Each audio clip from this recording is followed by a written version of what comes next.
Ouais, bonjour Jean-François. Donc il y a longtemps que je ne vous ai pas fait une petite séance audio. Euh, donc là, j'ai posté sur Facebook, j'ai parlé de l'abeille noire qui sera le point zéro génétique. Alors, je confirme qu'en fait, cette nouvelle genèse dont j'ai parlé souvent a démarré. C'est-à-dire qu'en parallèle, deux mondes subsistent. Le monde poubelle, c'est-à-dire la Terre actuelle, avec l'humanité, etc., telle qu'elle est. Et en fait, plutôt que de redémarrer en chacun de vous une genèse personnelle, la source de vie démarre une nouvelle genèse. Donc j'avais dit qu'on repassait à un endroit du cosmos euh, qui est en fait un peu comme l'œil d'un cyclone, là où il y a le moins de turbulences cosmiques. Et cet œil du cyclone, c'est ce que certains appellent le soleil central. Et on repasse à l'intérieur de ce soleil central. Et c'est pourquoi je vous avais dit qu'en quelque sorte, toutes les étoiles allaient se regrouper pour ne faire plus qu'une étoile et que la Terre allait repasser au travers du soleil. Et c'est exactement ce qui est en train de se produire. Alors comme tout ça se produit non pas au sein de l'éther, mais au sein de la matière noble, c'est-à-dire la matière parfaite, qui est la perfection, normalement tout est dissous. Et quand tout est dissous, tout atome se désassemble, perd sa mémoire positionnelle, retourne à la source, puis le temps redensifie l'atome, puis des atomes se recréent, etc. Et en fait, les manipulateurs s'arrangent toujours pour être les derniers à être détruits parce qu'ils résistent beaucoup, parce qu'ils ont appris à résister et à se battre contre l'énergie divine, on va dire. Sauf que cette fois, d'autres personnes ont compris le véritable sens de tous ces cycles et ont compris le fonctionnement de l'atome, le fonctionnement de la conscience, le fonctionnement du cosmos, le fonctionnement de la perfection, le fonctionnement de l'absolu. Et ces gens-là sont à la fois sur Terre, en tant que pivot matériel, de point d'appui d'un levier cosmique. Et donc, ils ont appris à étendre leur conscience à tout ce qui existe. Et dans tout ce qui existe, certaines parties de ce qui existe constatent que la conscience de ces personnes est d'un genre de conscience absolue, c'est ce qu'on appelle l'omniscience, mais d'autres parties de ce qui existe résistent, et en fait, ces parties qui résistent, c'est simplement parce qu'elles sont issues d'un processus non vertueux, non légitime. Je vais vous donner un schéma que j'expliquerai aussi dans mon prochain livre, qui s'appellera justement La nouvelle genèse mondiale. Ce n'est pas le grand reset, c'est une nouvelle genèse mondiale. C'est-à-dire que ce qui va changer, c'est non seulement l'humeur des personnes, non seulement les codes organisationnels des sociétés, c'est la génétique, c'est même la nature de l'atome, puisque l'atome sera conscient de lui-même, même avant d'être formé en particules. Puisque la conscience qu'on peut qualifier de cosmique des personnes qui ont compris n'a pas besoin de matière pour exister, contrairement aux êtres illégitimes qui ont besoin d'argent, qui ont besoin d'or, qui ont besoin de quelque chose pour installer leur mémoire et la coincer entre les particules en quelque sorte. Et donc en fait, pour faire simple, ce qui va se produire, c'est que la source de vie doit prendre un point zéro. Et en fait, le point zéro, ça n'est pas du tout l'être humain, puisque l'être humain est un être déviant. Et je vais vous expliquer rapidement pourquoi. Je prends le cas, par exemple, des Hébreux. Au début, ils ne savaient rien, parce que ces gens-là ne sont pas connectés à la conscience cosmique. Ils ne sont pas connectés à la perfection. Je vais vous dire comment ils sont apparus. En fait,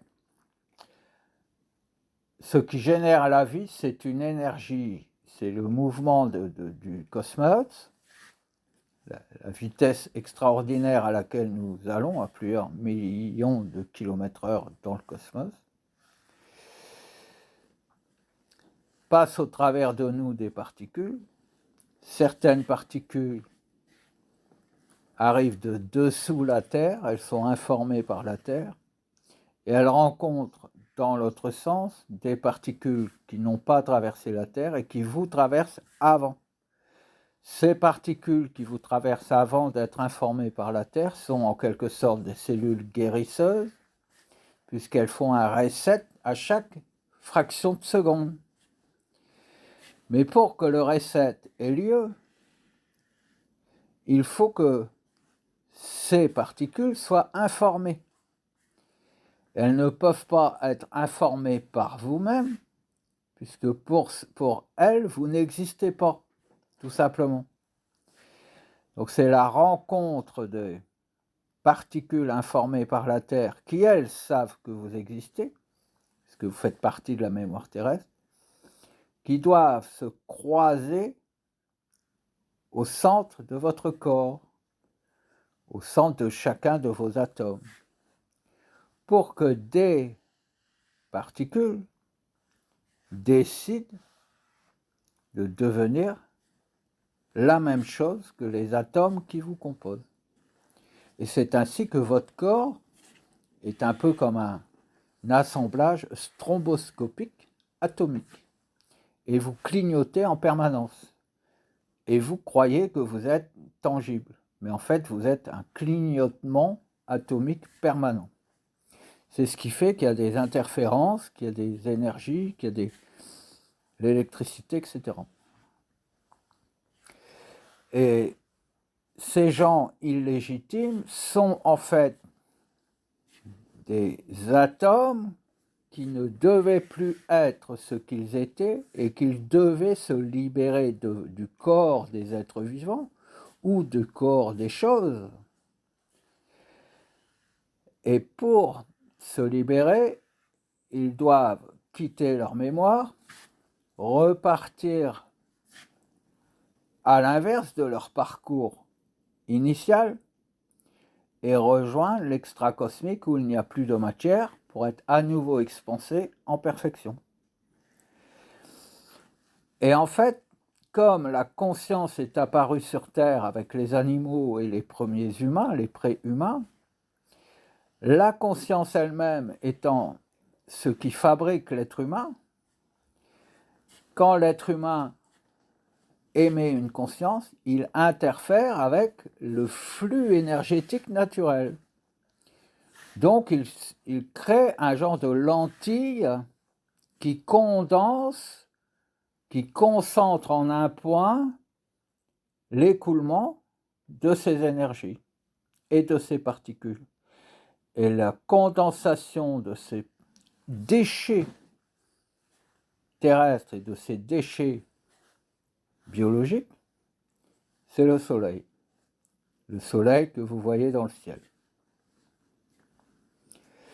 Et donc ces gens étaient des individus qui étaient des parias au sein des villages, au sein des civilisations.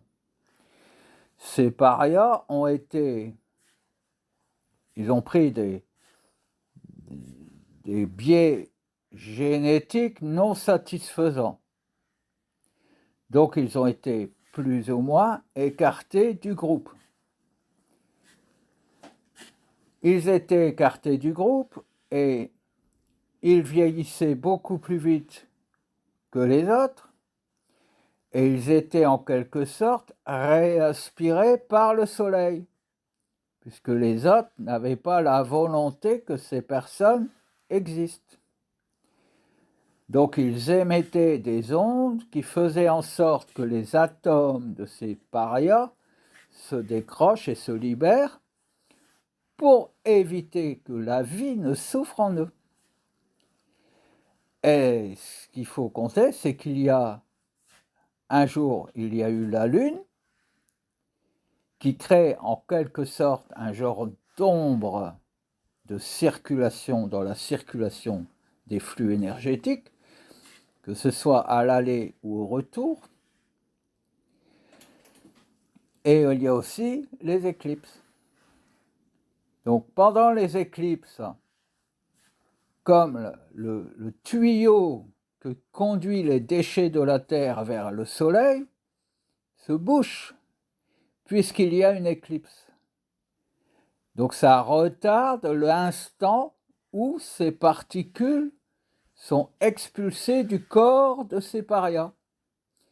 Ce qui fait qu'en fait, ils décalent le temps dans leur processus de dégradation. Mais leur corps continue à vieillir et ne peut plus réintégrer ces déchets. Et c'est ce qui crée les mémoires de souffrance. Ils s'en nourrissent à nouveau.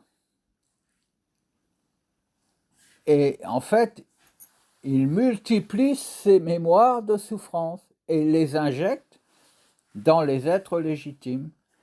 Les êtres légitimes commencent à souffrir sans savoir pourquoi, puisque pour eux, normalement, tout est parfait. Ça ralentit leur temps d'existence et donc ça décale le flux. Et lorsque les gens ont compris qu'ils étaient dans l'erreur, au lieu de libérer directement leur psychisme, donc leur génétique, tout ceci s'encombre. Et l'environnement dans lequel ils vivent n'est plus un environnement naturel, mais un environnement artificialisé par les parias qui pulvérisent leur propre caca génétique dans l'air que les autres respirent.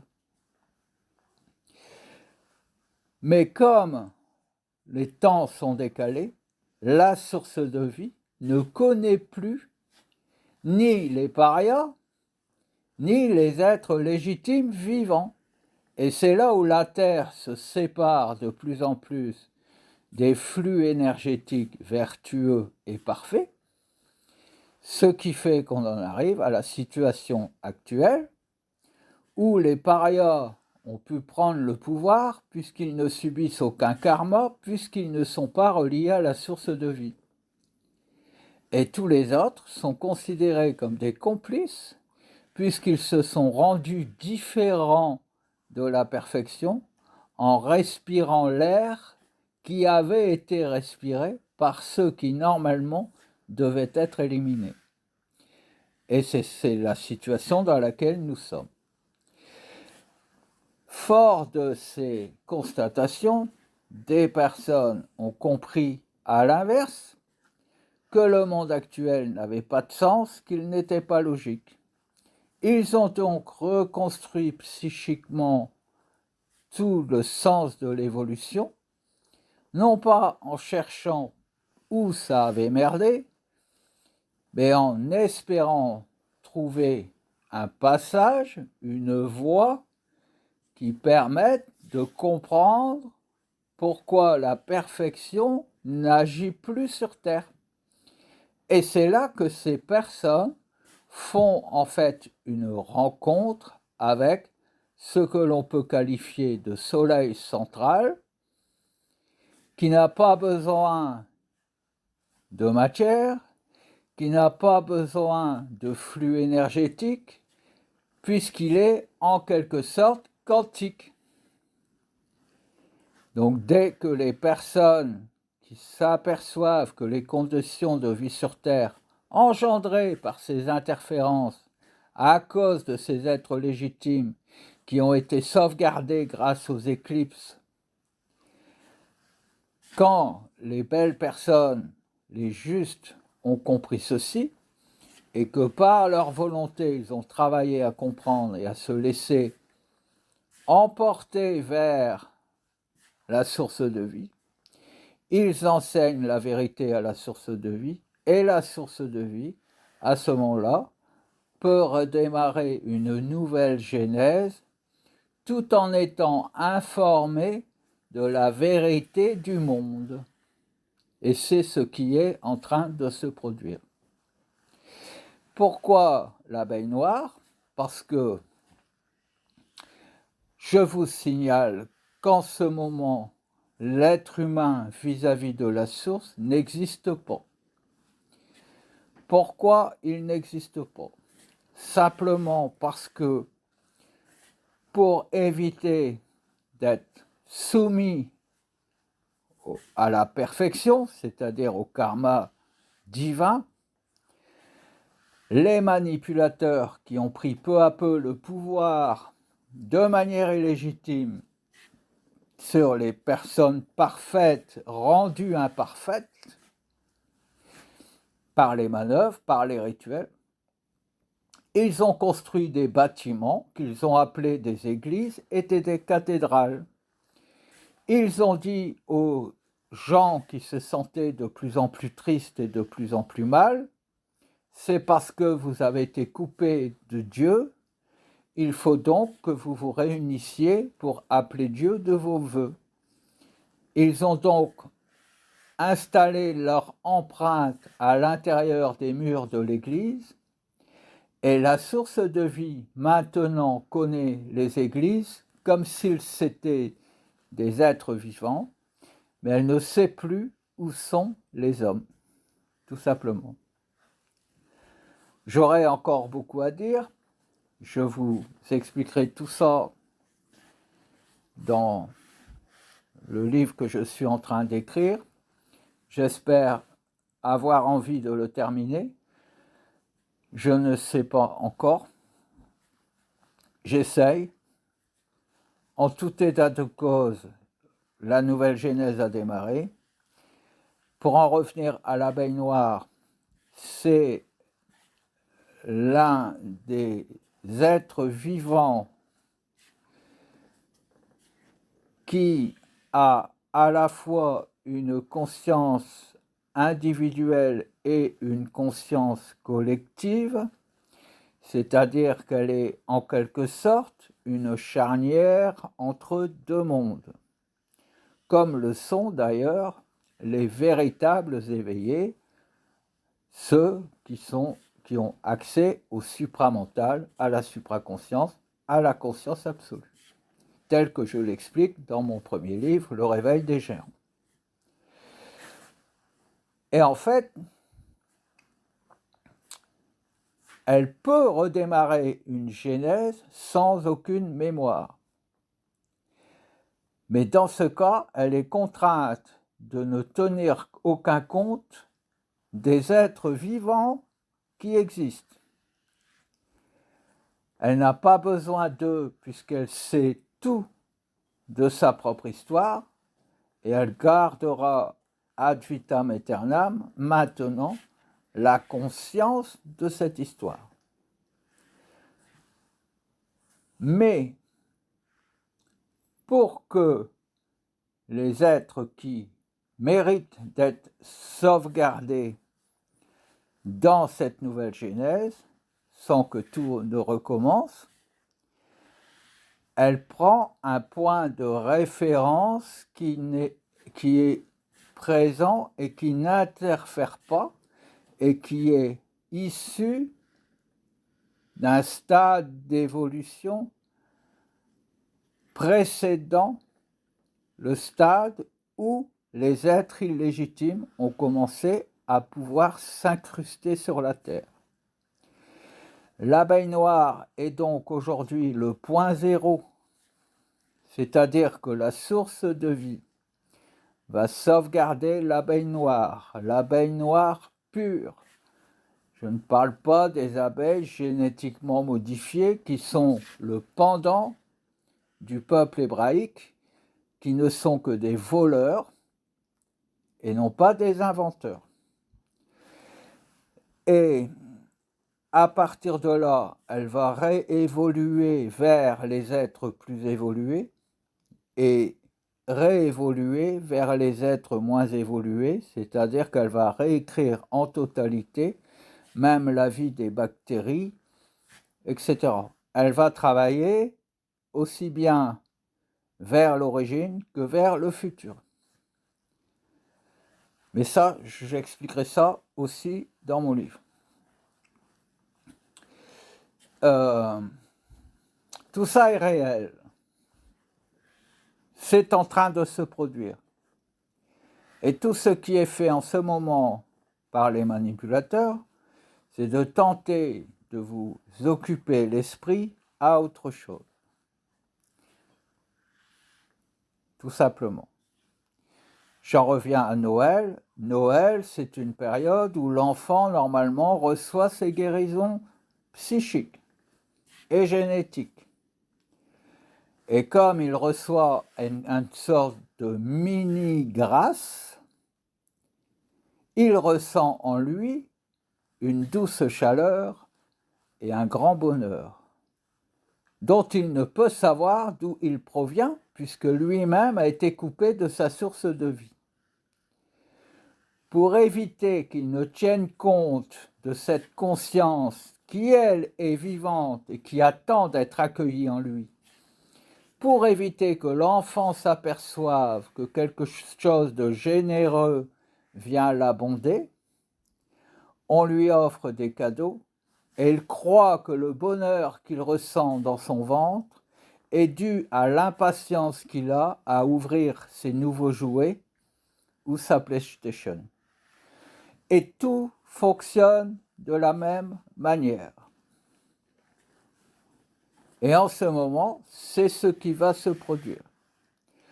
Ils vont vous contraindre de plus en plus, vous effrayer, vous obliger, renforcer les lois, mettre en place des lois horribles comme celle qui consiste à autoriser une mère à euthanasier son enfant jusqu'à l'âge de 1 an, sans justification particulière.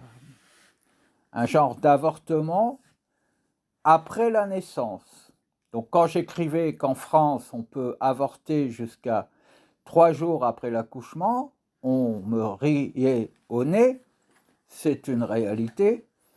Eh bien, aux Pays-Bas, je viens de l'apprendre, une loi est en cours qui autorisera une femme à demander l'euthanasie de son bébé de moins d'1 an sans justifier la raison pour laquelle elle le fait.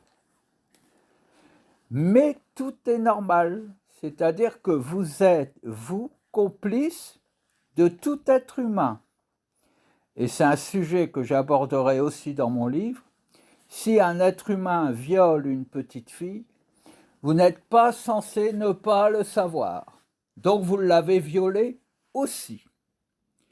Et vous n'êtes pas censé ne pas le savoir parce que naturellement vous êtes médium, mais vous refusez de l'être puisque vous vous soumettez à vos dirigeants, qui eux-mêmes sont les descendants des Hébreux, qui sont un peuple devenu génétiquement illégitime, non pas par mes déclarations, mais par la nature.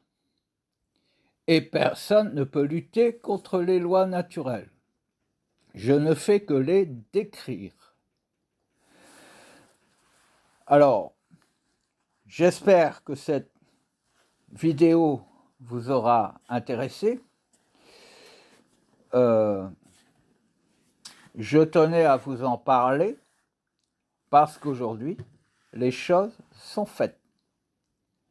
Ceux qui n'ont pas compris dans quelle situation est réellement ce monde sont complices de ceux qui contraignent les processus de vie, dont ils pensent qu'ils ont la force de le faire parce que leurs précédents alliés ont réussi à le faire.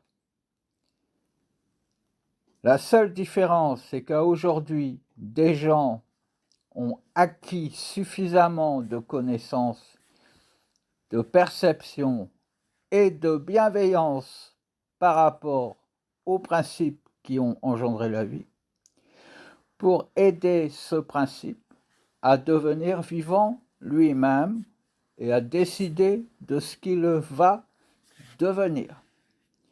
Et l'homme n'aura aucun mot à dire puisqu'il est le paria. Vous êtes tous des descendants des Hébreux, vous êtes tous, par certains côtés, des Juifs. Et de terre promise, il n'y en aura pas. Et j'ai toujours dit, le Mashiach qu'ils attendent va venir pour leur annoncer qu'ils ne pourront plus vivre à aucun endroit du cosmos. Ce peuple-là est totalement terminé. Ceux qui ne s'en aperçoivent pas en sont complices et ils vont périr avec eux également. Et il est juste qu'il en soit ainsi. Je vous embrasse.